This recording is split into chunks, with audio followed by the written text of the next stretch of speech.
Kama inavyofahamika, mkoa wetu wa Ruvuma ni miongoni mwa mikoa inayokabiliwa na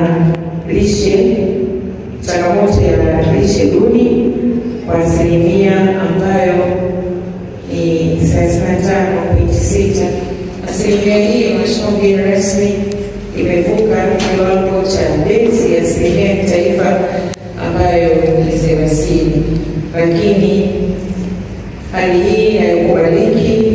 Ndugu wana kikao wote tuliopo hapa, viongozi na watumishi wenzangu, ukizingatia mathalan kwa wetu unazalisha vyakula vya makundi mbalimbali kwa wingi na kwa msimu wote wa mwaka, lakini kwenye eneo la nafaka, eneo la mahindi, sisi ni nambari 1. Kwa hiyo wajibu wetu ni mkubwa, lakini tunaamini kupitia mkakati ambao umeandaliwa kwa kumaliza kukabiliana na kufanyia kazi swala la udumavu, inshallah kwa uwezo wa Mwenyezi Mungu tutatoka na kufikia hali nzuri. Na hiyo ndio azma yetu, ndio hali yetu ambayo tunakusudia ili tuachane kabisa na changamoto hilo.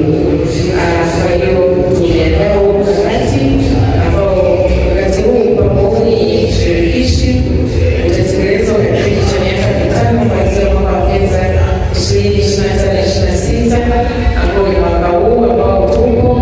Na hii kikao hiki pia tunauendelea ni mojawapo katika mikakati iliyobadilishwa ya utekelezaji wa mpango huu wa miaka 5 uliogawanywa katika mipango midogo ya kila mwaka wa fedha ili kuweza kuleta matokeo makubwa na sisi kuweza kufanya vizuri.